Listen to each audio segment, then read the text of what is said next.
जैसा कि आप सभी लोग को मालूम है कि ये अब हमारा 4th कैरियर बिल्डिंग वर्कशॉप है, जिसको Khurja welfare society Almas foundation के कोऑर्डिनेशन से ऑर्गेनाइज कर रही है। मैं गुजारिश करूँगा इस प्रोग्राम की एंकर मिस रुकैया खानम से कि वो मिस्टर तारिक साहब का इंट्रोडक्शन कराएं।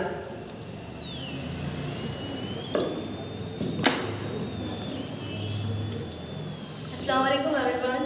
I would like to introduce Mr. Tariq Siddiqui. He has done graduation in zoology, master in agriculture economics and business management from EMU. He is a gold medalist, mashallah. He worked in many companies at various positions in marketing, product development, strategy and planning department. He is also teaching management students as assistant professor at an affiliate to Agra University College in Aligarh. He is managing his own school. Mr. Tariq Hafiz is a management counselor, marketing management advisor and career counselor with UP Employment Cell. He is associated with many education movements. Welcome sir, we are very glad to have you here. We would love to hear from you. Mr. Tariq साहब, तो बहुत सारे सवाल हमारे जहन में आने चाहिए, अगर नहीं आते तो आने चाहिए। सबसे पहला सवाल तो हमारे जहन में क्या आना चाहिए?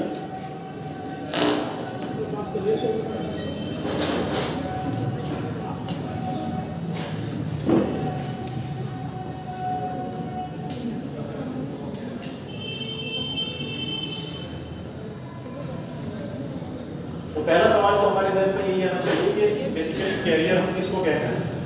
मेरे ख्याल से स्क्रीन आप सभी को नजर आ रही होगी। तो कभी कभी जब कैरियर के ताल्लुक से बात आती है तो जहन में फौरी तौर पर सवाल आता है जॉब के ताल्लुक से, कि शायद जॉब के बारे में हम बात कर रहे हैं, नौकरी के बारे में हम बात कर रहे हैं, या फिर सवाल आ सकता है हमारे जहन में कि ऑक्यूपेशन किसको कहा जाता है ना। कभी कभी सवाल आता है कि शायद ये प्रोफेशन होता है। तो मुख्तलिफ तरह के सवाल हमारे जहन के अंदर आते हैं। जिस तरह से हमारा एक्सपीरियंस होता है, जिस तरह से हमारी नॉलेज होती है, उसी के अकॉर्डिंग सवाल भी हमारे जहन में अल्लाह ताला बदी करता है। तो कभी कभी देखिए बाद में जो रेड कलर से लिखा हुआ है उसको आप देखिए, मुख्तलिफ सवाल आने के बाद कुछ इंपॉर्टेंट सवाल भी हमारे जहन में आने चाहिए। और एक सवाल उसमें है कि जब कैरियर की बात होती है कि कोर्स ऑफ स्टडी हमारा क्या होना चाहिए, यानी हम कौन सा कोर्स चूज करें जिसकी वजह से हमारा कैरियर अच्छा हो जाए। मैंने भी ये नहीं बताया कि कैरियर क्या होता है, वो सवाल आपके जहन में मैंने छोड़ दिया है, आप देखिएगा उसको कि क्या होता है। ठीक है, तो सवाल क्या आना चाहिए कि कोर्स ऑफ स्टडी क्या होना चाहिए, यानी हम क्या नॉलेज एक्वायर करें। एक नॉलेज तो होती है जो कि हम बचपन से सीखते आते हैं, माँ की गोद से सीखते हैं, अपने एनवायरनमेंट को देख करके सीखते हैं, और एक नॉलेज होती है जो कि बुकिश होती है, किताबों के जरिए से आती है। ठीक है, और दूसरा सवाल हमारे सामने ये आता है कि 10 साल के बाद मैं कहाँ पहुँच जाऊँगा, मेरे पास क्या क्या होगा 10 साल के बाद में, मेरी जॉब के अंदर कितना डेवलपमेंट हो जाएगा। अगर मैं सेल्स एग्जीक्यूटिव हूँ तो सीनियर सेल्स एग्जीक्यूटिव हो जाऊँगा या मार्केटिंग मैनेजर बन जाऊँगा, या अगर मैं एसोसिएट प्रोफेसर हूँ तो प्रोफेसर बन जाऊँगा या फिर किसी यूनिवर्सिटी का वाइस चांसलर बनूँगा। तो कैरियर के ताल्लुक से इस तरह के सवाल आते हैं। 5 साल के बाद, 10 साल के बाद, 15 साल के बाद, 20 साल के बाद कहाँ पहुँचना चाहिए, अगर नहीं आते तो आने चाहिए जहन के अंदर इस तरह के सवाल। और एक सवाल जो बड़ा इंपॉर्टेंट है सभी के लिए ये जहन में आता है कि उससे मुझे अर्निंग क्या होगी, मेरे पास कितना पैसा है। अभी जॉब मेरी कम पैसे होती है तो 10 साल के बाद में कितना मेरे बेसिक सैलरी क्या हो जाएगी, 20 साल के बाद में क्या होगी, मेरे पास मकान होगा, यानी काइड की फॉर्म में भी किस तरह से होगा, कैश की फॉर्म में भी किस तरह से होगा। तो इस तरह के बहुत सारे सवाल आते हैं। तो नीचे वाले जो 3 रेड कलर से लिखे हुए हैं, इसका जरा ध्यान रखिएगा कि नॉलेज के ताल्लुक से बात आती है, टाइम के ताल्लुक से बात आती है, और पैसों के ताल्लुक से हमारे जहन में बात आती है जब हम कैरियर की बात करते हैं।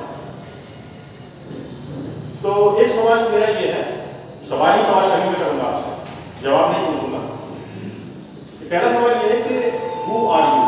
अगर आपसे सवाल किया जाए हु आर यू, तो मुख्तलिफ लोग मुख्तलिफ तरीके से जवाब दे सकते हैं।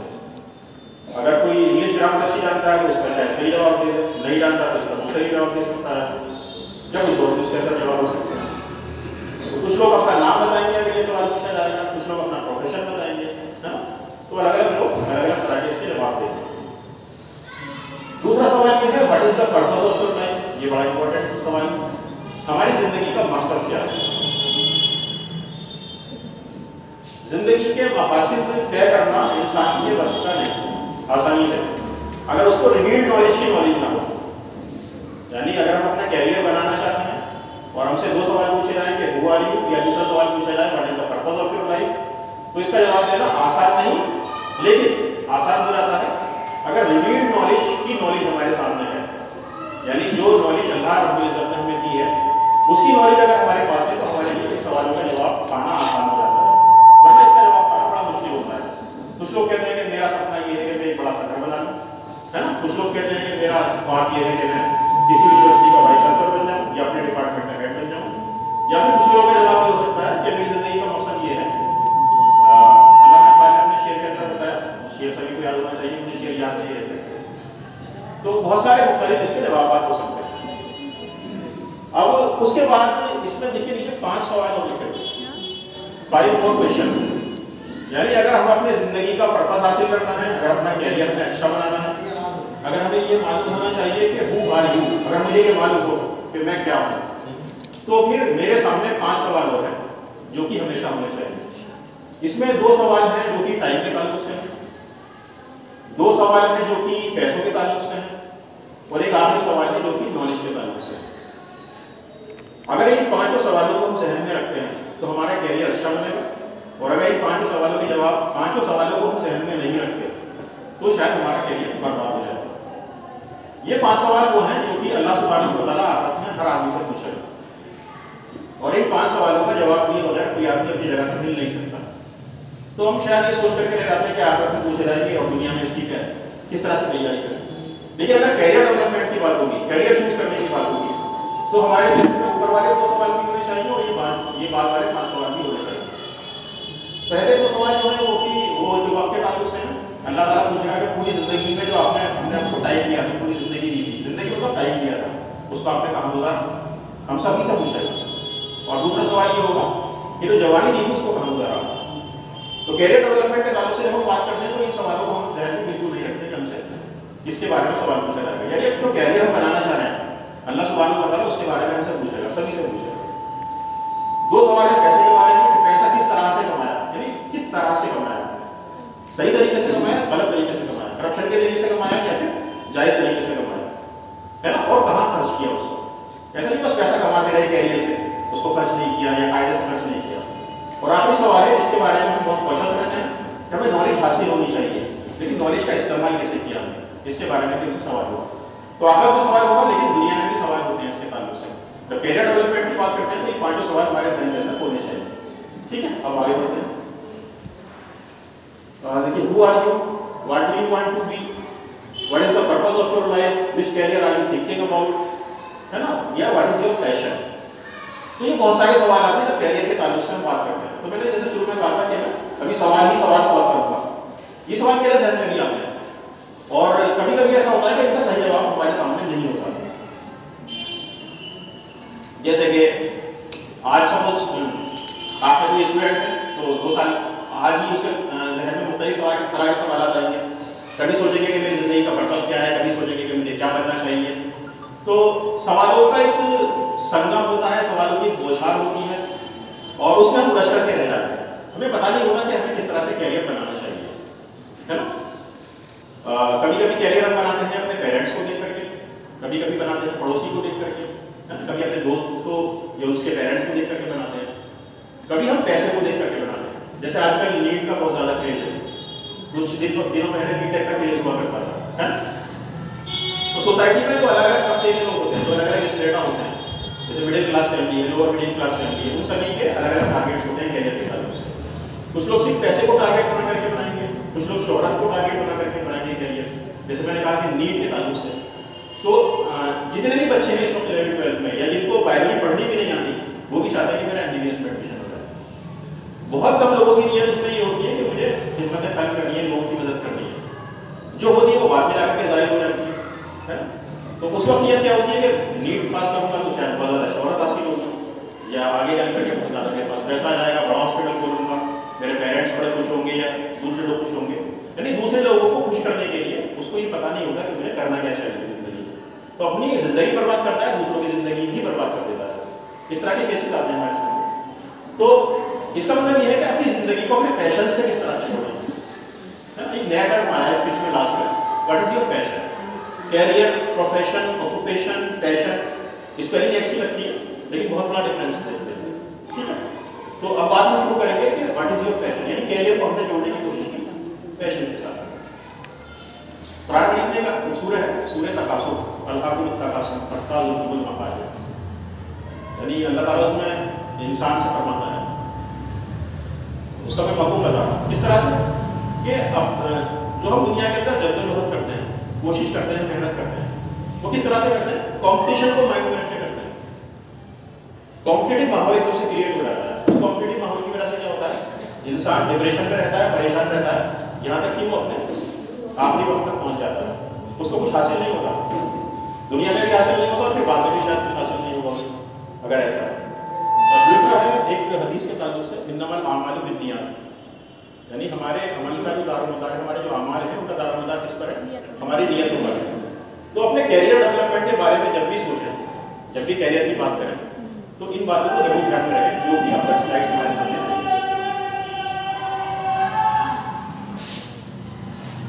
लाइफ, कैरियर और एक पीले से रंग से लिखा हुआ है जो कि शायद ब्लर है, जानबूझ करके उसको ब्लर किया गया है, पैशन क्या होता है ना। तो इसमें देखिए दो सवाल हैं, दो स्लाइड्स के दो पार्ट, एक है अंडरस्टैंडिंग योरसेल्फ, दूसरा है मैनेज योर टाइम।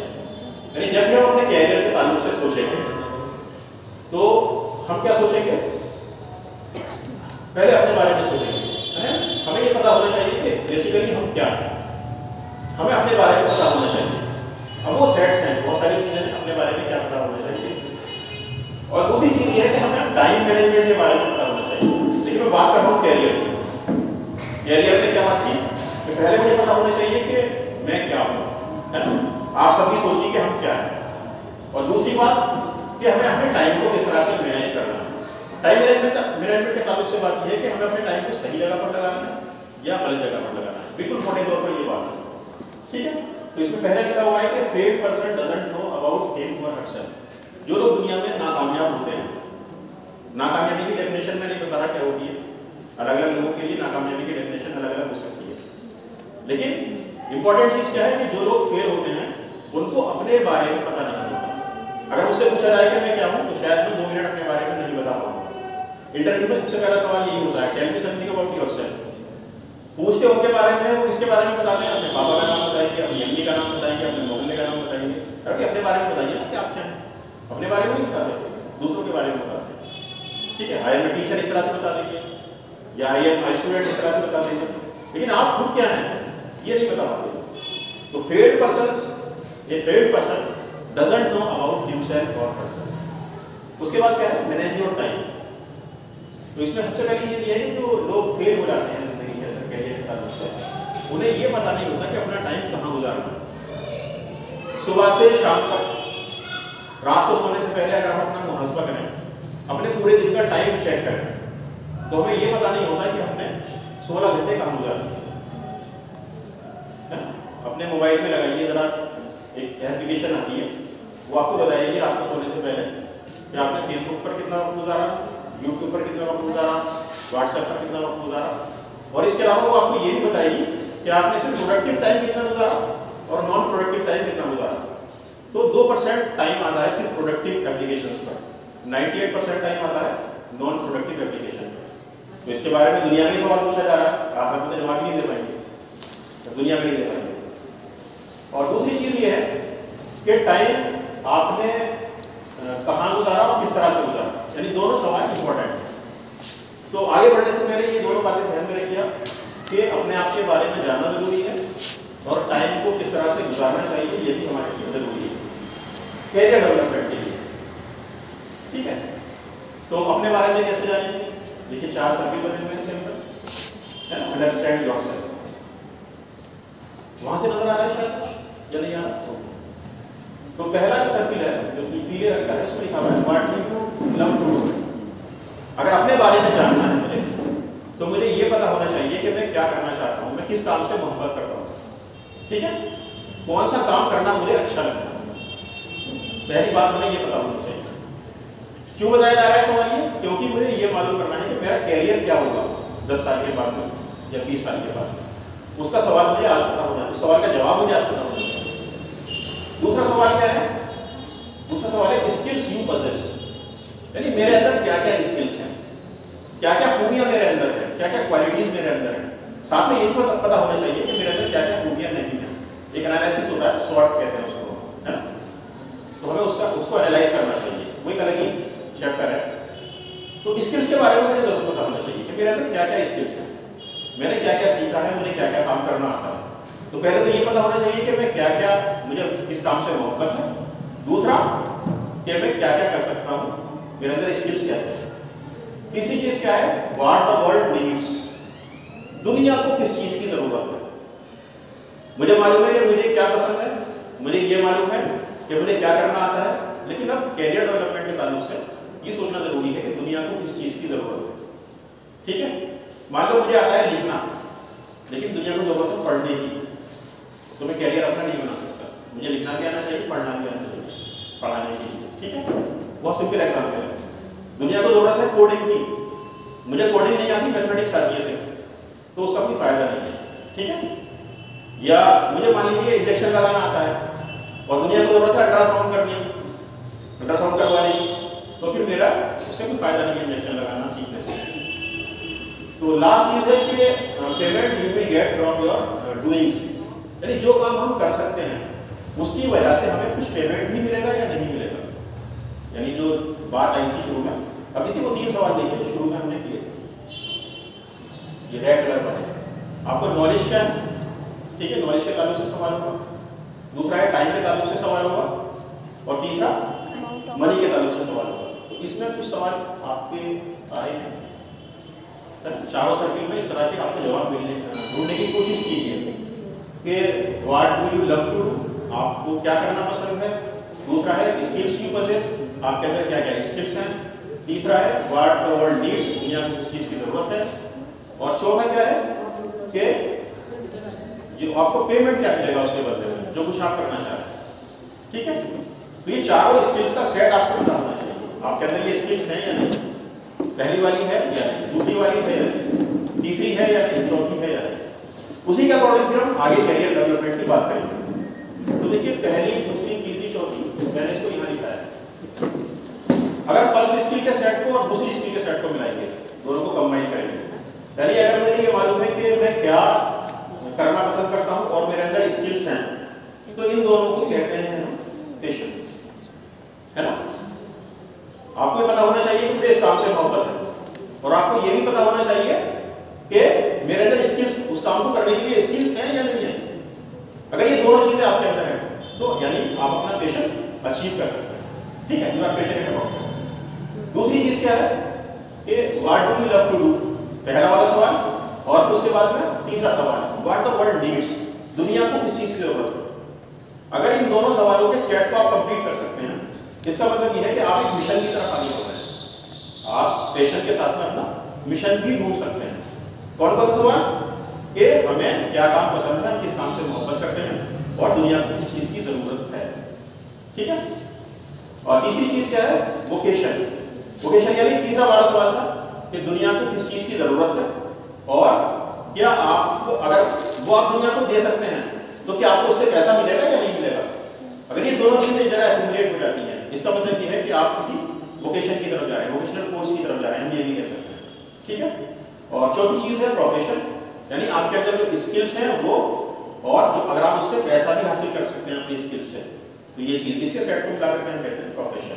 जैसे मैनेजमेंट का प्रोफेशन है, मेडिसिन का प्रोफेशन है, इंजीनियरिंग का प्रोफेशन है, स्किल्स है, उससे आप पैसा भी कमा सकते हैं। तो इन चारों को आपको अमलगमेट करना होगा, मिलाना होगा, मिक्स करना होगा, तभी आप अच्छे कैरियर की तरफ बढ़ सकते हैं या बढ़ सकती हैं।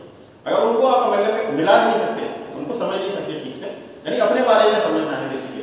अगर अपने बारे में हम ठीक से नहीं समझ सकते तो फिर हम कुछ भी नहीं कर सकते। इसलिए देखते हैं कि 20 साल के बाद बहुत से लोग वही होते हैं और उनका दोस्त बहुत आगे होता है ना। सोचते हैं कि ये तो क्लास में पीछे बैठा रहता था, ये इतना आगे कैसे निकल गया, क्योंकि उसने सिर्फ नॉलेज पर काम नहीं किया, उसने अपनी स्किल्स पर भी काम किया।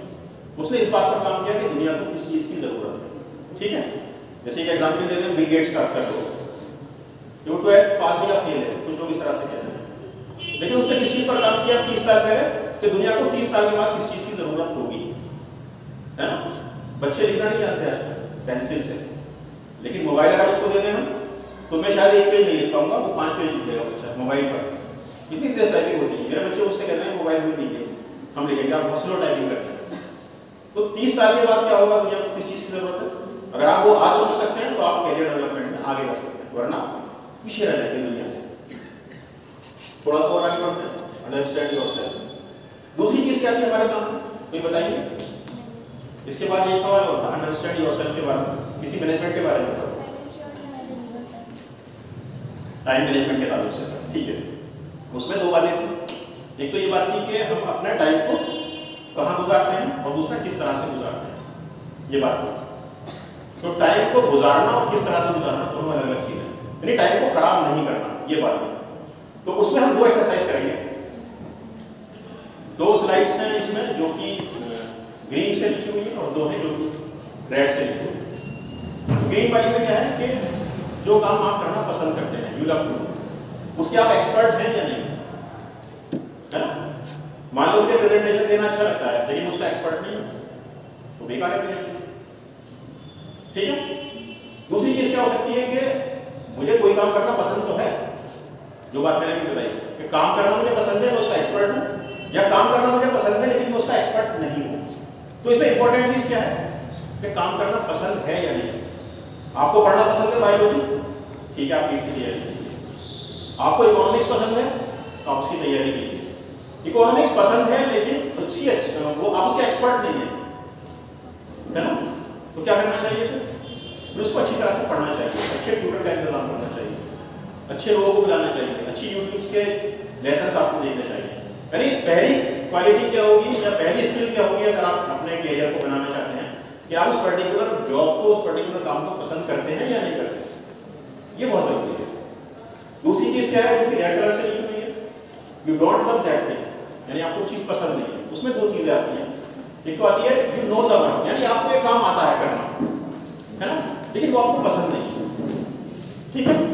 और दूसरी चीज क्या है कि काम करना आपको आता है लेकिन आप उसके बारे में जानते हैं, ये दोनों डिफरेंट चीज है। तो यहाँ मुराद ये है बताना कि आपको अगर कोई काम पसंद है, you love to do that work और you don't love to do that work.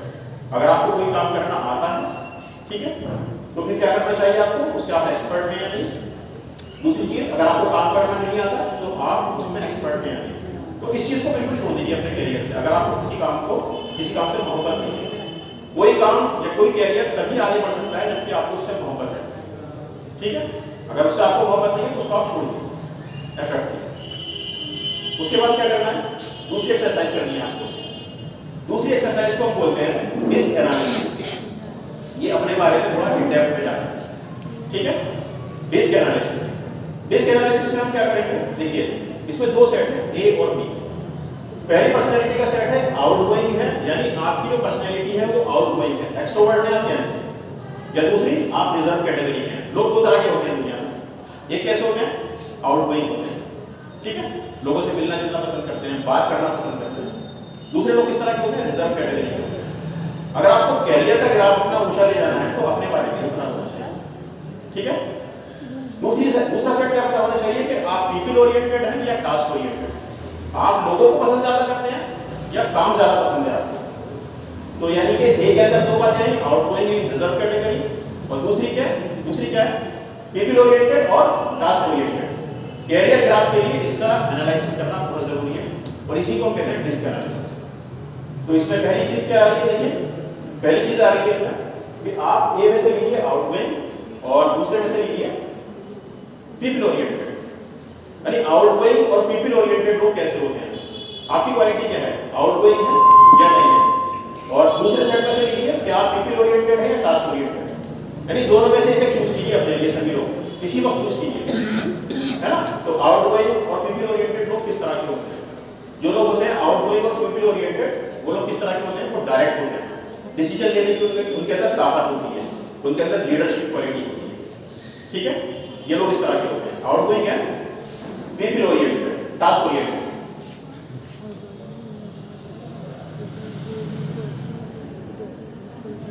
तो इस क्वालिटी को हम क्या कहते हैं,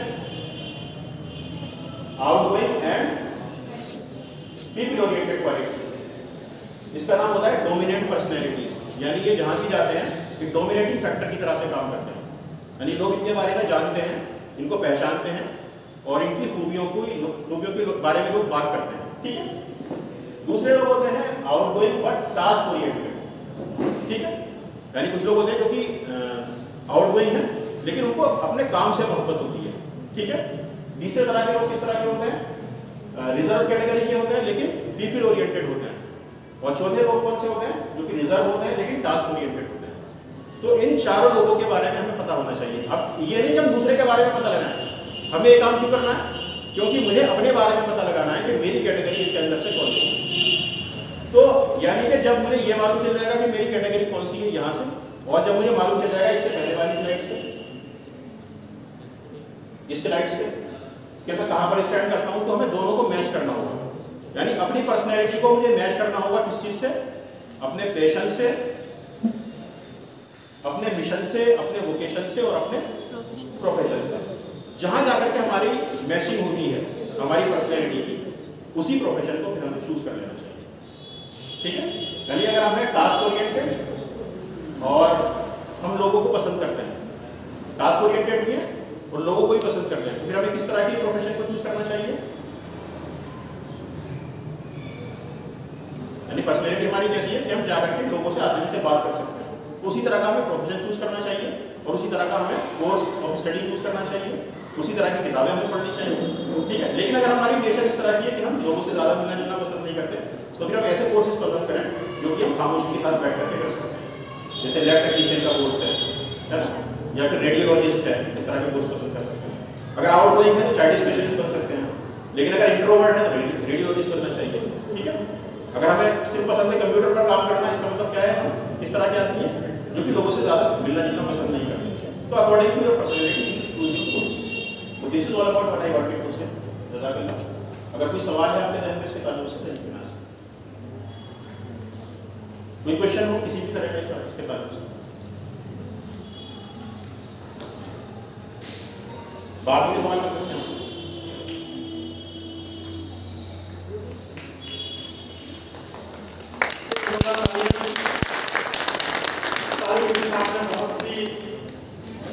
में बताया कि बच्चे किस तरह से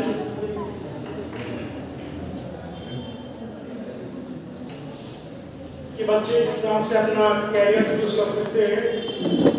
दरअसल बात यही है कि हम लोग अपनी कैपेसिटी, अपनी कैपेबिलिटी नहीं देखते कि हम किस फील्ड में अच्छा कर सकते हैं, और ख्वाहिश करते हैं IPS IAS बनने की, डॉक्टर्स और इंजीनियर बनने की। लेकिन बहुत सारे ऐसे मौके हैं कि जहां आप अपनी किस्मत आजमा सकते हैं, मेहनत कर सकते हैं, उस फील्ड को चूज कर सकते हैं, और वहाँ भी मतलब बहुत इज्जत भी है और पैसा भी है। आमतौर से बच्चों को पता नहीं होता, जो हमारे यहाँ बच्चे हाई स्कूल कर रहे हैं, इंटर कर रहे हैं, उन्हें पता नहीं होता कि टू मेन कोर्स क्या क्या है। जमाना बड़ा बदल गया है, बहुत सारे नए कोर्स आजकल आ चुके हैं, और टीचर्स की जिम्मेदारी होती है कि वो अपने बच्चों का कैरियर पहचाने कि बच्चे किस फील्ड में ज़्यादा ये कामयाब हो सकते हैं। ये टीचर्स की जिम्मेदारी है। टीचर्स को भी पता होना चाहिए कि उसका स्टूडेंट्स आगे जाकर क्या बन सकता है, उसको हम किस तरह से गाइड करें। तो अब 12th क्लास के बाद कौन से राह मिलती है, इसके लिए हमारी फुर्जा वेलफेयर सोसाइटी के खजांची जनाब डॉक्टर नितिन साहब बताएंगे, और उनका इंट्रोडक्शन कराएंगे। सुनैया खाना।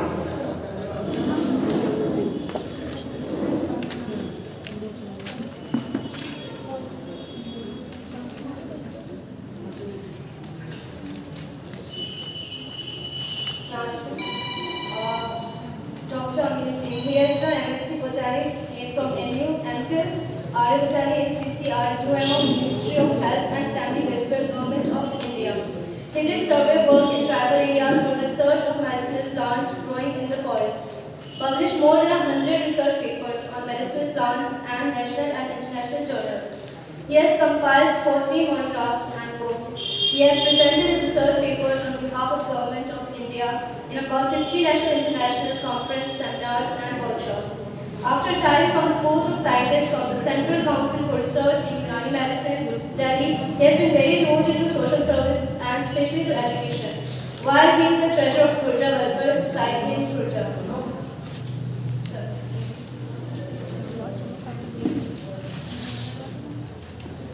Thank you.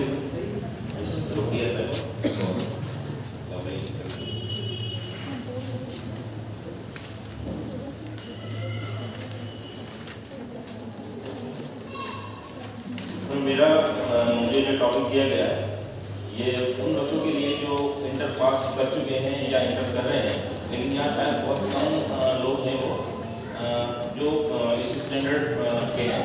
यहाँ पे मोस्टली टीचर्स हैं, लेकिन टीचर्स तो गाइड कर सकती हैं उन स्टूडेंट्स को जो 12th करने जा रहे हैं या 12th कर चुके हैं और उनको आगे क्या करना है। तो उससे पहले ये होता है कि जब बच्चा हाई स्कूल कर लेता है तो उसको थोड़ा कंफ्यूजन होता है कि मुझे कौन सा सब्जेक्ट लेना है, कौन सा स्ट्रीम चूज करना है। तो इसमें ये इसके लिए जो स्ट्रीम्स हैं हमारे science, commerce, arts and humanities, वो इस स्टेज पे जब बच्चा हाई स्कूल करता है तो वो एक थोड़ा सा जो सिंसियर बच्चे होते हैं वो सोचते हैं क्या मुझे कौन सा स्ट्रीम ऑप्ट करना है, कौन सा सब्जेक्ट लेना चाहिए मुझे। तो इसके लिए मतलब आप अकेला वो बच्चा ही नहीं बल्कि हम सब लोग उस फेज से गुजर चुके हैं, वी ऑल। और इसके लिए कुछ फैक्टर्स हैं जो बच्चा डिसाइड करने में थोड़ा मुश्किल फेस करता है। तो उसमें उनके पेरेंट्स का एक रोल होता है कि वो चाहते हैं कि वो हमारी ख्वाहिश के मुताबिक सब्जेक्ट चूज करें, लेकिन बच्चे का इंटरेस्ट किसी दूसरे सब्जेक्ट में होता है, दूसरी स्ट्रीम में होता है। सपोज बच्चा जो है वो आर्ट्स का कोई कोर्स, कोई सब्जेक्ट में आगे बढ़ना चाहता है, लेकिन पेरेंट्स जो है वो उसको फोर्स करते हैं नहीं आपको साइंस में ही लेना है। तो ये जो डिसीजन है पेरेंट्स का ये गलत साबित होता है, आगे चलकर उसको ऐसे अडॉप्ट करता है। दूसरा होता है स्टूडेंट्स खुद भी गलती करते हैं कि वो मेरा बहुत मतलब बेस्ट फ्रेंड जो है उसने कॉमर्स ऑप्ट की है तो वो चाहता है कि मैं भी कॉमर्स में हूँ, लेकिन उसका एक्चुअली जो अपना जो कैलिबर होता है वो उसके लिए अलाउ नहीं करता। अगर ऐसा करता है तो ये यहाँ भी ये उसका गलत डिसीजन होता है। इन कंफ्यूजन को दूर करने के लिए स्टूडेंट्स को चाहिए कि वो जो एक्सपर्ट्स होते हैं, जो काउंसलर्स होते हैं उनसे राब्ता कायम करें।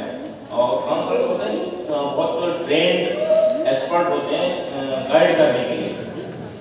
और उसके बाद वो क्या करते हैं, वो टेस्ट लेते हैं उन बच्चों का, और टेस्ट के असेसमेंट के बेस पे वो उनको कहते हैं कि आप को ये सब्जेक्ट चूज करना चाहिए।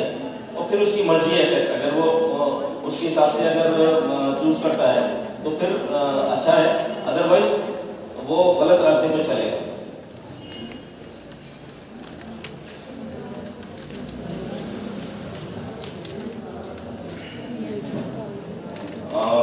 Career options after 12 for science, commerce and arts students. Selection of good career opportunities after 12 is also a crucial task. अब ये जो है मतलब ये 12 के बाद में बहुत ज़्यादा मुश्किल हो जाता है बच्चों के लिए कि अब वो कौन सा, क्योंकि अब वो प्रोफेशनल कोर्सेज में जाना है, एकेडमिक्स में जाना है, मेडिसिन में जाना है, इंजीनियरिंग करना है, वो एक और मुश्किल काम होता है। तो इसके लिए पहली जो बैकग्राउंड है 12 की वो कॉमर्स की है तो ठीक है, या साइंस की है तो सही है, लेकिन अब आता है साइंस में 2 ग्रुप आ जाते हैं, मैथ और बायोलॉजी। तो हर स्टूडेंट का कोशिश ये होती है कि हम डॉक्टर बने, इंजीनियर बने, लेकिन ऑलवेज ऐसे बच्चों को एडवाइस किया जाता है कि उनको बहुत हार्ड वर्क करना है। और ये नहीं सिंपली उनको ऐसे एडमिशन नहीं मिल जाता, हार्ड वर्क करने के बावजूद उनको कॉम्पिटिशन फेस करना पड़ता है। अलग अलग तरह के कॉम्पिटिशन हैं जिनको वो फेस उनको करना है और तब उनका सिलेक्शन होता है। जबकि कॉमर्स में या आर्ट्स के सब्जेक्ट में कुछ जगहों पे बेस्ड ऑन मेरिट और उन लोग के एडमिशन होते हैं, लेकिन यहाँ पे ये जो 2 स्ट्रीम है इनमें उनको कॉम्पिटिशन फेस करना है और उसके बाद ही वो उसमें एडमिशन पा सकते हैं। तो इसके लिए आप लोगों के हाथ में ये लिस्ट है साइंस स्ट्रीम के लिए, कॉमर्स स्ट्रीम के लिए और आर्ट्स स्ट्रीम के लिए। After completing 12 with science stream, there are a variety of options available for an undergraduate course. Majority of students from science stream usually think to be a doctor, जैसे मैंने आपको बताया, और इंजीनियर। अब इसमें science stream में जो biology है, फिजिक्स, केमिस्ट्री और बायोलॉजी ग्रुप के जो स्टूडेंट्स हैं, उनके लिए ये ऑप्शंस यहाँ पे दिए हुए हैं। सबसे पहले मतलब बायोलॉजी ग्रुप का स्टूडेंट को उसका मेन एम होगा मैं डॉक्टर बनूँ, और डॉक्टर बनने के लिए सबसे बेस्ट कोर्स MBBS है। उसके बाद में ये homeopathy, bachelor homeopathy and surgery, bachelor in Ayurvedic medicine and surgery, bachelor in यूनानी मेडिसिन एंड सर्जरी। उसके बाद है bachelor of naturopathy and yogic sciences, bachelor of dental surgery, और ये पूरी लिस्ट थी यहाँ पे दी हुई है। उसके अलावा ये मतलब ग्रेजुएशन कोर्स के अलावा डिप्लोमा कोर्सेज हैं बहुत सारे जो आप इसमें देखेंगे। डिप्लोमा कोर्सेज से ये होता है कि बच्चे जो है ना उसमें उनको जॉब मिलना थोड़ा सा एज कम्पेयर टू MBBS, मतलब उसमें जो नहीं कर पाते MBBS या यूनानी जो नहीं हो पाते हैं, तो उनको ये डिप्लोमा कोर्सेज हैं, कुछ सर्टिफिकेट कोर्सेज भी होते हैं, तो उनको करके वो अपना कम टाइम के कोर्स होते हैं, 1 साल का, 2 साल का, या कुछ कोर्सेज 3 साल के भी होते हैं। तो उनको करने के बाद में वो जॉब कर सकते हैं, या अपना लेबोरेटरी के कोर्सेज हैं, एक्सरे टेक्नीशियन के कोर्सेज हैं, उनको करके अपना भी वो काम अपने से खुद शुरू कर सकते हैं।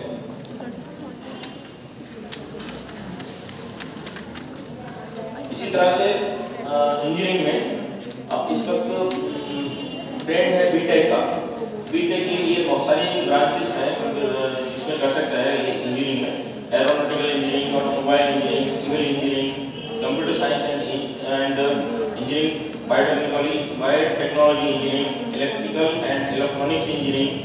इस तरह से ये जो वो कोर्सेज हैं जो ग्रेजुएशन जिसमें कर सकते हैं इंजीनियरिंग में। इसके अलावा इंजीनियरिंग में भी मतलब टेक्निकल कोर्स है, उसमें डिप्लोमा कोर्सेज हैं, पॉलिटेक्निक के में जा सकते हैं।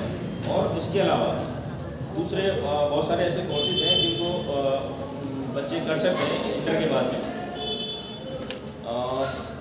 उसी तरह से कॉमर्स के अलग अलग फील्ड्स हैं कॉमर्स में, जिन लोगों की ख्वाहिश कॉमर्स से सब्जेक्ट में करनी होती है वो ग्रेजुएशन, उसके बाद में पोस्ट ग्रेजुएशन, और वो अपने लेकिन मकसद ये है कि बच्चे को अपनी जो अपना पैशन है उसके हिसाब से अपने करियर को बनाने के लिए वो सब्जेक्ट चूज़ करना चाहिए जिसमें उसका अपना इंटरेस्ट है।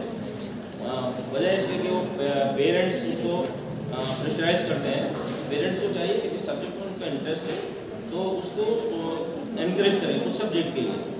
अदरवाइज ये होता है कि जैसे आप एक जो फिल्म थी 3 इडियट्स, उसमें मिस्टर फरहान, उसके साथ जो ट्रेजेडी हुई वो सिर्फ उसके पेरेंट्स की वजह से। तो हमें जो है ना पेरेंट्स को चाहिए कि उस बच्चे का मतलब इंटरेस्ट देखें, उसको आगे बढ़ाएं और उसका इंकरेज करें उन सब्जेक्ट। Thank you.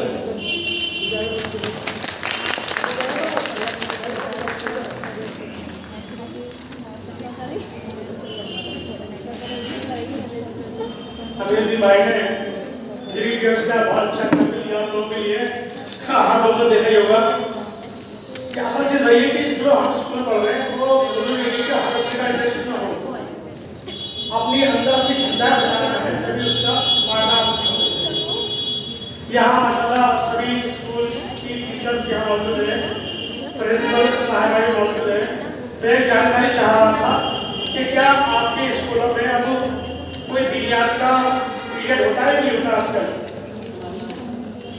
और इसे सुन होता है क्या? मैं समझना होता है कि अच्छा माशाल्लाह, चलिए बहुत अच्छी बात है। तो मैं जाहिर है आप लोग विज्ञान पढ़ाते हैं, बड़ी खुशी की बात है। देखिए आजकल जो हमारे यहाँ माहौल है उसमें ज़्यादातर माँ बाप दीनी तालीम से महरूम है और वो बच्चों को दीनी तालीम और तरबियत नहीं दे पाते। टीचर्स का रोल होता है कि वो बच्चे के लिए एक माँ की तरह है, तो उसकी जिम्मेदारी ये भी है कि वह बच्चों को दीनी तालीम और तरबियत की फराहम करे।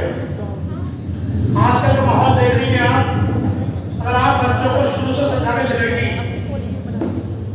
कि दीनी माहौल हमारी लड़कियों में कैसा होना चाहिए, कैसे उनका पर्दा होना चाहिए, हमारा इस्लाम क्या कहता है, इस्लाम में बेटियों की क्या जिम्मेदारियां हैं और क्या क्या उनको अपनी जिंदगी में करना चाहिए।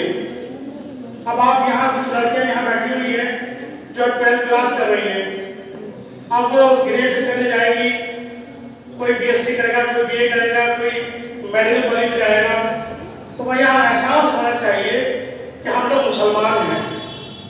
अल्लाह ताला ने आपको ये खूबी पैदा किया, आपके अंदर आपको मुसलमानों घर में पैदा किया, तो आपकी जिम्मेदारी है कि आप अपने मजहब की जो जिम्मेदारी दी गई है पूरा करें, नाम रोशन करें अपने मजहब का, अपने माँ बाप का। माहौल इतना बिगड़ गया है कि आप सब लोग जानती हैं कि किस तरह से मुआशरे में कुछ सांप्रदायिक ताकतें माहौल को खराब करना चाहती हैं। वो ये नहीं देखती कि बेटियां सिर्फ बेटियां होती हैं, न वो हिंदू होती है न मुसलमान होती हैं, और बेटियों की जिम्मेदारी होती है कि अपने माँ बाप की इज्जत बनाए रखें, अपने मजहब की इज्जत बनाए रखें, अपने समाज की इज्जत बनाए रखें। बाकायदा लड़के किस तरह से ट्रेन किए जा रहे हैं कि वो लड़कियों को बहलाते हैं, फुसलाते हैं, उनकी छोटी छोटी मदद करते हैं और दोस्ती बढ़ाते हैं, ताल्लुक बढ़ाते हैं, और उस दोस्ती और ताल्लुक का नतीजा ये निकलता है कि वो लोग अपने माँ बाप की इज्जत, अपने समाज की इज्जत सब भूल जाती है और नादानियाँ कर जाती हैं, बेवकूफ़ियाँ कर जाती हैं, और गैर ईमान वालों में या गैर मजहब वालों लोगों में, चाहे वो मुसलमान हो या हिंदू, इसका मकसद नहीं है कि सभी के माँ बाप की इज्जत होती है बेटियाँ। अगर वो कोई भी ऐसा कदम उठाती है तो उनके माँ बाप का नाम बदनाम होता है, उनके समाज का नाम बदनाम होता है, उनके घर का नाम बदनाम होता है। तो जरा सी खुशी हासिल करने के लिए सबको बलाएं ताकत देती है, और उसका अंजाम आप देखती होंगे, आप अखबार देख रही होंगी, वाट्सएप देख रही होंगी, उसका अंजाम क्या होता है कि बाद में जब वो इश्क का भूत उतरा तो मालूम पड़ा कि भाई तो हमारी बेइज्जती हो गई, हमारे सामने बदनामी हो जाएगी, हमारे पैदा हमारे बच्चे किस धर्म के होंगे, किस मजहब के होंगे, तो फिर कुछ लोग तो ना मारने की कोशिश करते, कुछ छोड़ देते, मतलब होता क्या है कि फिर लड़कियों की जिंदगी बर्बाद। तो हमें ये देखना चाहिए कि हम अपने माँ बाप की इज्जत का ख्याल रखें, अपने मजहब का ख्याल रखें, अपने समाज का ख्याल रखें। एक बात और कि ये बच्चों की समझाने की जिम्मेदारी आप टीचर्स की है। मैं खास तौर से आप टीचर से मुखातिब हूँ कि जो बात माँ बाप नहीं कह सकते, जो भाई बहन एक दूसरे नहीं कह सकते, वो टीचर्स उन बच्चों को समझा सकती है। तो आपकी जिम्मेदारी है कि जो बच्चे आपके यहाँ से 12वीं पास कर जाने खास तौर से, उन्हें आप समझाएं कि आपको अब एक नया माहौल मिलने वाला है जहाँ कोई एजुकेशन होती है, तो वहाँ आपको अपनी इज्जत बचा के रखनी है, अपने समाज की इज्जत बचा के रखनी है, अपने पूरे नाम रोशन करना, आपको उन्हें महसूस होना चाहिए कि ये आपकी बेटियाँ। अभी आप लोगों ने देखा कि कर्नाटक में एक बच्ची ने किस तरह से अपने नाम, अपने माँ बाप का नाम, अपना नाम, अपने मजहब का नाम को दुनिया में इज्जत कर दी, उसके नाम बचाया, मशहूर कर दिया, रोशन कर दिया। एक थोड़ा सी हिम्मत जुटाने से कितना उसको इज्जत मिली और इज्जत के साथ साथ उसको फायदे पहुंचा, उसके माशाल्लाह बड़े बड़े रकम की नामात में दी गई। तो जब वो लड़की एक अपने ईमान के लिए वहाँ नारा लगा रही थी, तब उसके जहन में नहीं था कि मुझे कोई इनाम मिलेगा, मेरा कोई नाम होगा। वहाँ उसको ये था कि मैं अपने मजहब पर कायम हूँ और कायम रहूंगी। तो बेटियों बच्चियों, आप तो बहुत कुछ कर सकती हो। देखिए आप ईमान की दौलत, एक बांदी ने जब मूसा अलैहिस्सलाम के ज़माने में फिरौन की एक बांदी ईमान ले आई, बादशाह मान पड़ा, अरे बैठो पूरी दुनिया में अपने इलाके में सब जगह पाबंदी लगा रखी, कोई इस्लाम को नहीं करेगा, कोई इलाके में नहीं रखेगा, मैं ही खुदा हूँ। तो उसको एहसास हुआ, तो उसने उस बांदी को पकड़वा लिया, और उस बांदी के 2 छोटे छोटे बच्चे थे। तो उसने फिरौन ने धमकाया कि आप अल्लाह को नहीं माने, मैं खुदा हूँ, आप मुझे सजदा करें। लेकिन उस बांदी ने कहा नहीं,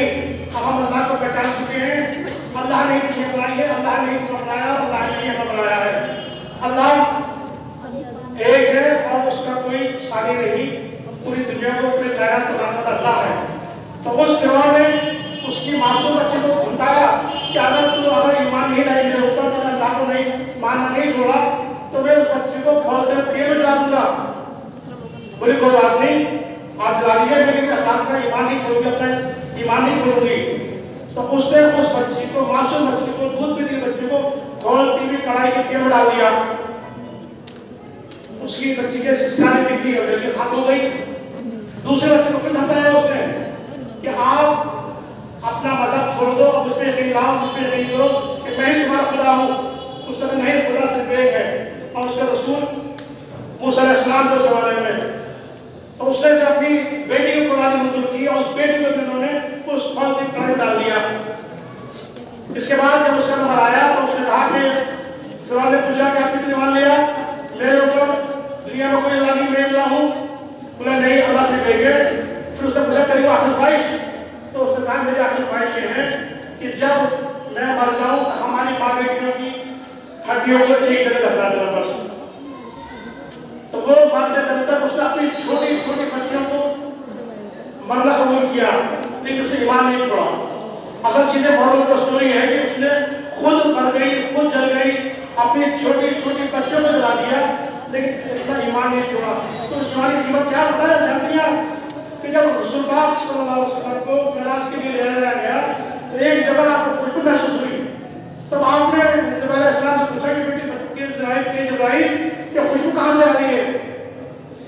तो उस तब जिब्राइल अलैहिस्सलाम ने ये किस्सा हुज़ूर पाक सल्लल्लाहु अलैहि वसल्लम को बताया।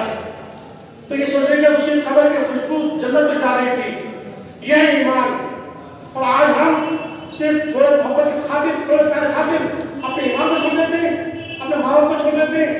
यह हमें एहसास होना चाहिए कि ईमान की कीमत कितनी है, ईमान की कीमत क्या है हमारे समझ में। तो अगर आप टीचर्स बच्चों को समझाएंगे कि आपको अल्लाह ताला ने इस ईमान की दौलत से नवाजा है और उस पर आप काम करेंगे, मेहनत करेंगी, तो मैं समझता हूँ कि एक लड़की इसे आप दीनी तालीम को तरीके से आरास्ता कर देंगी, वो कितने भी खुले माहौल में चले जाए, कितनी भी कोई कुछ चले जाए, इंशाअल्लाह अपने ईमान का दामन नहीं छोड़ेगी। तो ये आप लोगों की भी जिम्मेदारी है। अगर कोई आगे लड़की का मतलब होगी है, उसके बारे में जिम्मेदार नहीं है, उसको टीचर भी जिम्मेदार है जिन्होंने उसे पढ़ाया, उसको तालीम और तरबियत दी। तो ये आपका अहम फरीज़ा भी आप मुसलमान का शामिल आ जाता है। तो ये आपकी जिम्मेदारी है कि आपके स्टूडेंट से वो हर फील्ड में एक्सपर्ट हो, उसका ईमान मजबूत हो, ये सब आपकी जिम्मेदारी है। तो इंशाअल्लाह मैं उम्मीद करूँगा कि आप लोग अपने स्टूडेंट्स को उनकी दीनी तालीम और तरबियत पर ध्यान रखेंगी और इसको जरूर करेंगी, समझाएंगी और उनको आगाह करेंगी कि माहौल में किस तरह की आजकल सारी विषय के खिलाफ रची जा रही है। अब मैं गुजारिश करूँगा मिसेज अल्मास साहिबा से कि वो बच्चों को बताएं कि वो एजुकेशन के दौरान ऐसे कौन से कोर्सेज हैं जिन्हें वो कर सकती हैं, जिससे उनकी क्वालिफिकेशन में अपग्रेड हो, उनकी वैल्यूज बढ़े, उनकी बाद में उनके पास अच्छी एजुकेशन होगी, अच्छी क्वालिफिकेशन होगी तो उनकी सैलरी बढ़ेगी। तो मैं गुजारिश करूँगा कि वो अपना लेक्चर डिलीवर करें। इससे पहले मैं मिस्टर भैया से कहूँगा कि वो उनका इंट्रोडक्शन कराएं प्लीज। तो भैया मैं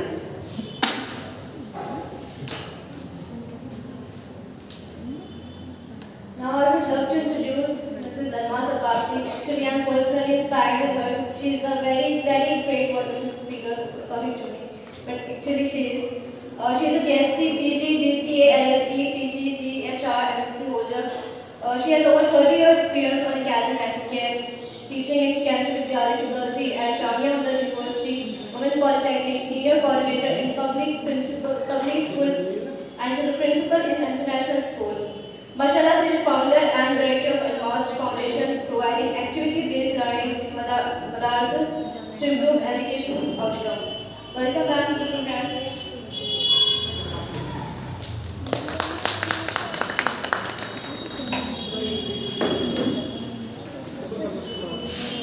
Thank you so much for being here. Thanks a lot. इससे पहले भी हम लोग मिल चुके हैं यहाँ से। हमने एक जो हमारा टॉपिक था वो था टीचर्स कंटिन्यूअस प्रोफेशनल डेवलपमेंट, था ना, याद है? तो एक महीने में कोई डेवलपमेंट हुआ? कुछ हुआ? कोई माइंडसेट चेंज हुआ आपका? कुछ सोचा आपने बारे में? बताइए।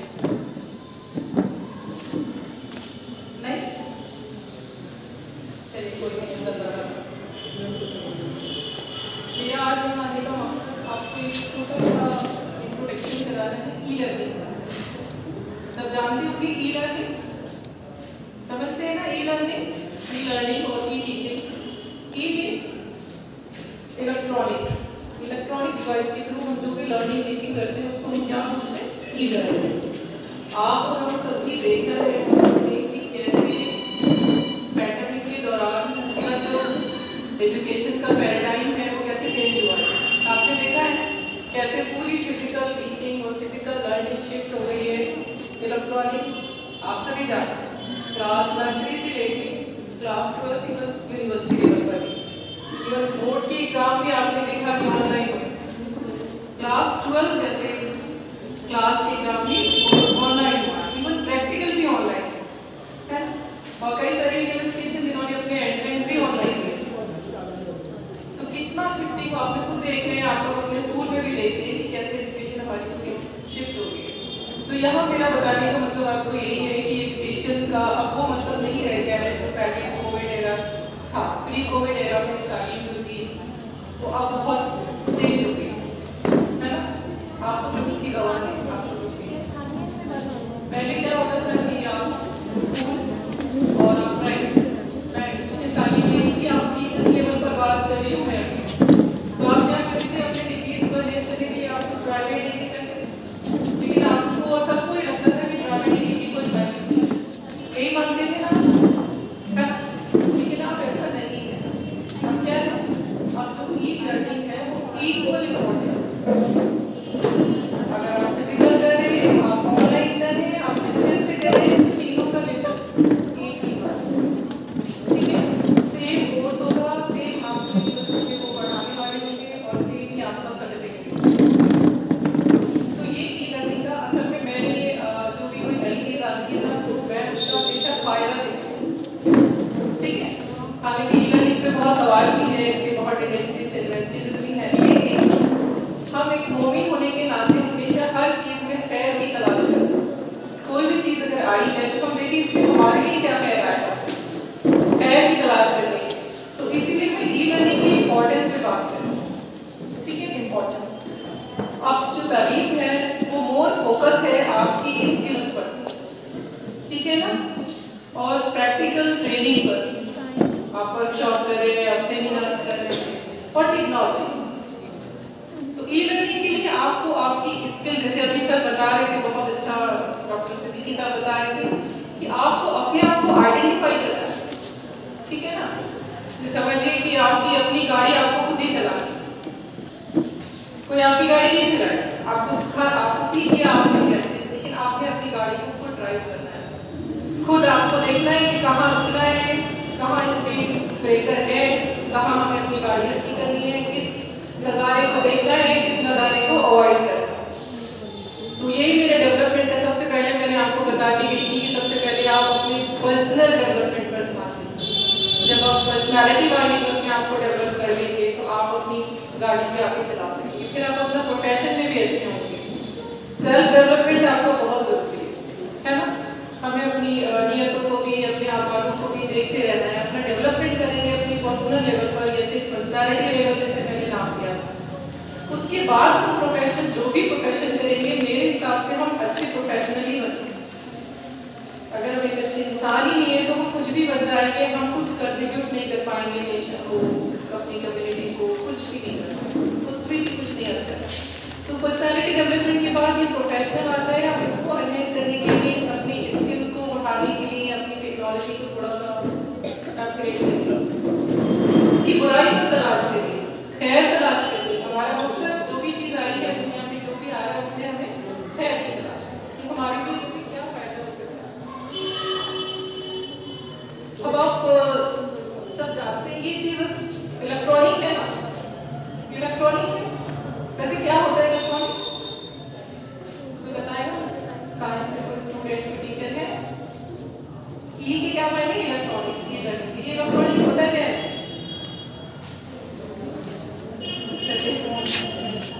ये आपकी नजर में कंप्यूटर डिवाइस है, इसके थ्रू इंटरनेट और आप इसमें काम करते हैं। इसको स्मार्टफोन क्यों कहते हैं? इसकी इंपॉर्टेंस तो आपको दिख ही रही है। इसे इलेक्ट्रॉनिक की इंपॉर्टेंस क्या आज कोई भी इसके बगैर नहीं रहता, इससे ज़्यादा और इसकी इंपॉर्टेंस कुछ नहीं है ना। हर एक आदमी को इसकी ज़रूरत है। और ये स्मार्ट क्यों है?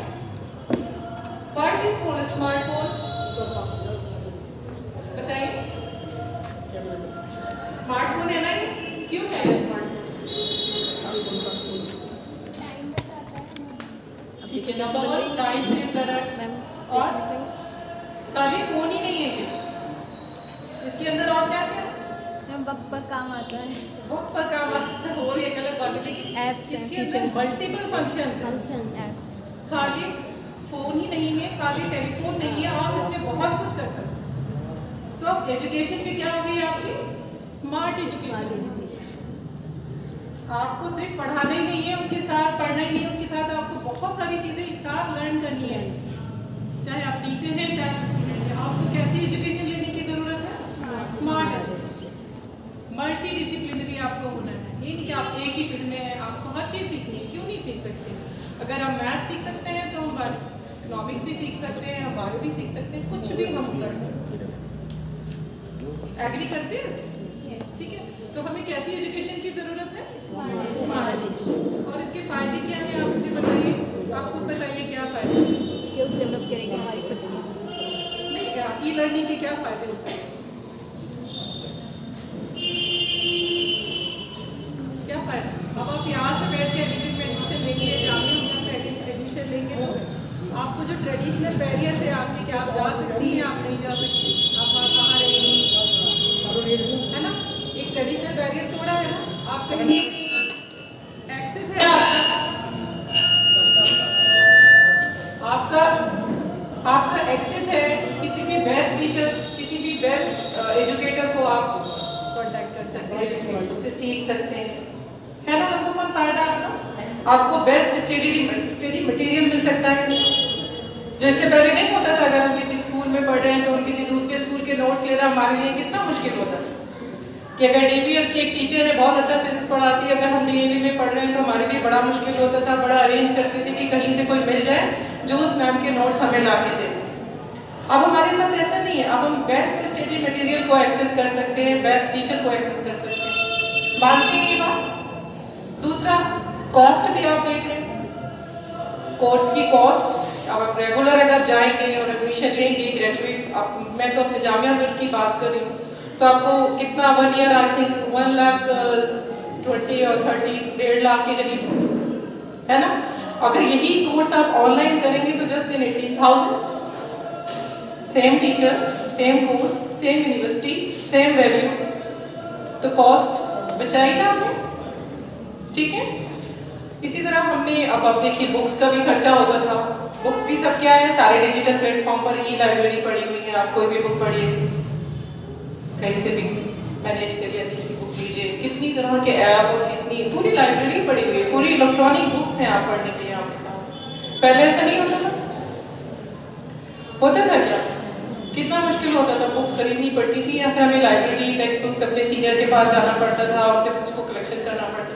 फिर प्लस यूनिफॉर्म, हम अपने कंफर्ट जोन में रह के, अपने घर में रह के, हमारा कोई वो नहीं है, और प्लस जो हमारा ट्रैवल कॉस्ट, हमें आना जाना पड़ता था, और इवन हम तो एनवायरनमेंट का भी फ़ायदा हो रहा है, जो कार्बन एमिशन से पॉल्यूशन हो रहा था वो भी बच रहा है। दिल्ली में तो देखिए अभी इसका वो हो रहा है, तो कितने हम कॉस्ट को भी बचा रहे हैं, कितनी चीज़ें हम सेव कर रहे हैं। और जो कुछ ऐसे जो रूरल एरिया में रहते हैं, जो नहीं जा पाते थे, वो भी पढ़ पा रहे, वो भी वो डिग्री कर पा रहे हैं। आप यहाँ से बैठ के किसी भी अच्छी यूनिवर्सिटी से डिग्री कर सकते हैं। तो वो जो एजुकेशन में गैप था हमारी सोसाइटी में या हमारी कम्युनिटी में, मैं बात करती हूँ बस, तो वो फिल हो गया, वो गैप पूरा हो गया। अब आप अगर सच में जैसे कि सर बता रहे थे कि अगर आपने अपने आप को आइडेंटिफाई कर लिया और अपने स्किल्स को आपने पहचान लिया, तो आप जो चाहे कर सकते हैं। आपके लिए अल्लाह ताला ने घर में रह के एक ऐसा प्लेटफॉर्म प्रोवाइड कर दिया है आपको कि आप अगर सच में कुछ करना चाहते हैं तो आप सब कुछ कर सकते हैं। और मैं ये बात इसलिए नहीं कह रही हूँ क्योंकि मैंने खुद भी किया है, इसलिए मैं आपको बता रही हूँ कि इसके कितने फ़ायदे हैं, कितनी चीज़ों से हम बचे रहते हैं, और हम अपनी डिग्री को भी, अब आपने बीए किया है, आप एमए करना चाहते हैं, और ज़रूरी नहीं कि जो आपका सब्जेक्ट है आप किसी दूसरे सब्जेक्ट पे आपका इंटरेस्ट चेंज हो गया वक्त को देखते हुए, ठीक है? आप कम्युनिकेशन पे काम करिए, अच्छी सी कम्युनिकेशन सीखें। और कम्युनिकेशन को हमेशा हम इसलिए कहते हैं, ज़्यादातर मैंने पिछली बार भी देखा था वर्कशॉप में कि आप सब लोगों को इंग्लिश का बहुत है ना, सभी सीखना चाहते हैं और सीखनी भी चाहिए, क्योंकि पूरी दुनिया में 80% लोगों से हम बात कैसे करेंगे अगर हम इंग्लिश नहीं आए? हम सिर्फ 20% लोगों से ही बात कर पाएंगे। तो हमें ज़बानें भी सीखनी चाहिए, हमें अपनी उर्दू ज़बान भी सीखनी चाहिए। हमारे पास भी बहुत ख़जाने हैं उर्दू ज़बान में जो किताबों में हैं और हम नहीं पहुंचा पाते हैं, वो भी हम कन्वे करते हैं। तो ज़बानें सीखें, कुछ भी जो आप सीखना चाहते हैं इलेक्ट्रॉनिक प्लेटफॉर्म पर ज़्यादा से ज़्यादा सीखने की कोशिश करें। ठीक है, अभी मैं 2-3 दिन पहले ही एक NCERT की वर्कशॉप कर रही थी जिसमें ये बताया जा रहा था कि फेसबुक पर सबको एतराज़ है ना, फेसबुक है और आर्टिफिशियल इंटेलिजेंस है और ट्विटर है। ये सब चीज़ें हमारी जो कंप्यूटर टेक्नोलॉजी ICT अब जो होता है ना वो उसमें ऐड ऑन हो जाएगा, ये अब पढ़ाया जाएगा इसको, क्योंकि अब जो हमारा सोशल मीडिया है वो क्या है, ट्विटर है, फेसबुक है,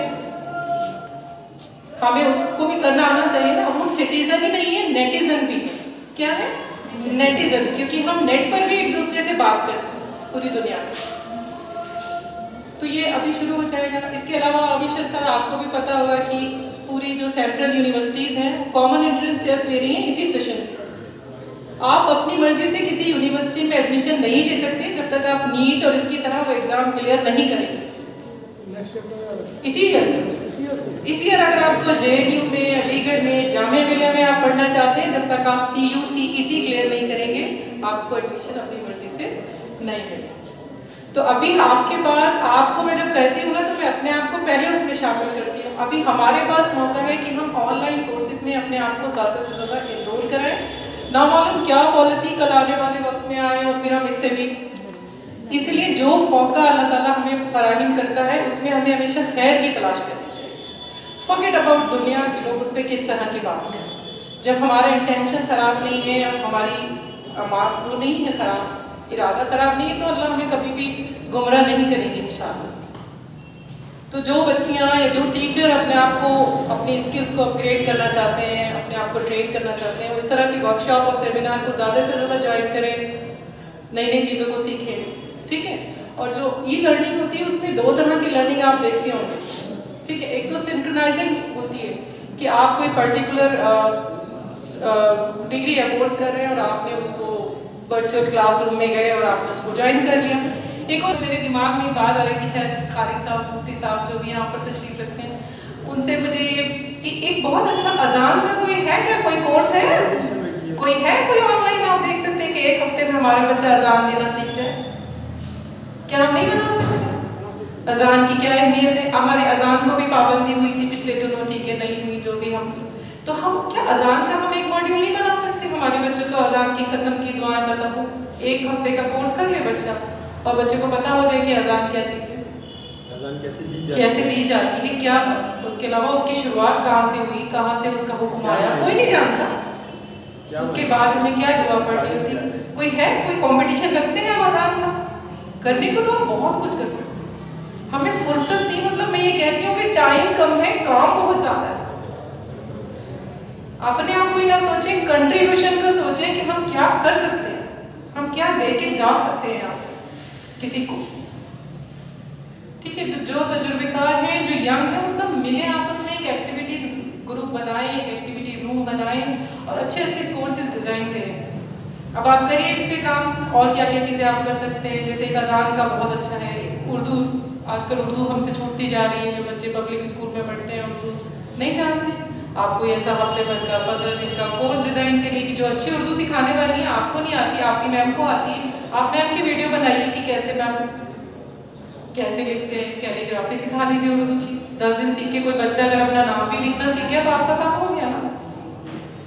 तो आप सोचिए कुछ, ठीक है। अगर आपको हमारी वीडियो पसंद आई हो तो प्लीज़ इसे लाइक कीजिए, सब्सक्राइब कीजिए और शेयर कीजिए। हमें उम्मीद है आपको हमारी ये वीडियो पसंद आई होगी। हमारे साथ बने रहिए, हम आपके लिए लाते रहेंगे ऐसी ही अच्छी अच्छी वीडियो। जज़ाकल्लाह, थैंक यू।